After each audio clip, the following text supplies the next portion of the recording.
C'est un postulat qui propose simplement à la municipalité de demander au canton si c'est possible de déclasser une parcelle qu'on a au nord de la ville de Nyon, à Las, la parcelle 1924, qui est en zone intermédiaire mais en zone d'assolement. Donc les zones d'assolement doivent être déclassées pour pouvoir être constructibles. Ce postulat demande à la municipalité de poser la question au canton afin qu'on puisse éventuellement réaliser un centre d'hébergement pour les requérants d'asile pour une durée de 30 ans sur un DDP pour mettre une cinquantaine de personnes. Ce postulat, il pose deux questions. La première, et pour moi la plus importante, c'est est-ce que l'on veut effectivement rejeter ces migrants en périphérie, là où on met les chiens abandonnés. La deuxième question, c'est que cette parcelle, a priori, elle n'est pas du tout adaptée à être construite. Et je pense que l'on a mieux à faire pour les Nyonnais et pour les migrants que de faire ce centre à Las. Il y a eu énormément de réactions quand vous avez déposé ce postulat. Pourquoi, selon vous ?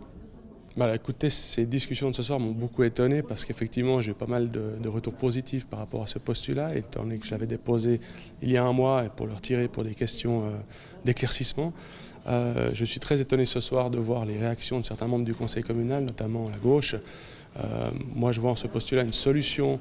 Le canton nous demande de trouver des solutions, on arrive avec une potentielle solution. J'ai absolument pas compris la position du Parti socialiste et des Verts ce soir. C'est une proposition que Sacha Soldini avait refusée. Le 30 août, devant les caméras, il avait dit que pour lui, ce n'était pas une proposition raisonnable.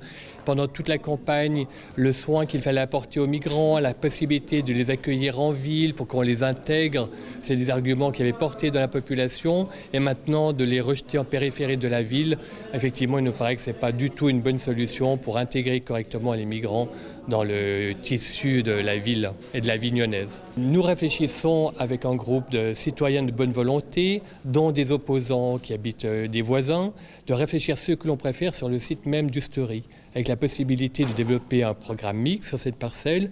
Et nous comptons bien réunir un certain nombre de gens de bonne volonté pour faire des propositions à la municipalité pour faire quelque chose de ce terrain d'Usterie et qui apporte non seulement ce qu'il faut à des migrants, mais y compris aussi à la ville de Nyon et à ses habitants. On voit que le projet du centre-ville a clairement échoué. La mise à disposition d'un DDP en centre-ville a été rejetée par le peuple.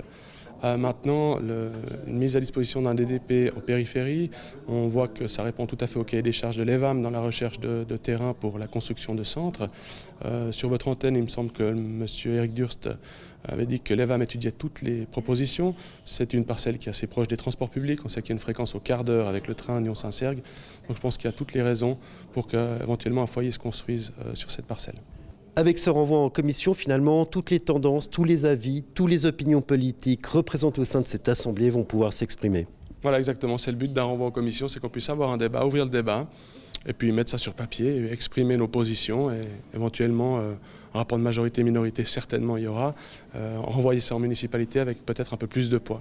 En tout cas, le débat est lancé. Le débat est lancé.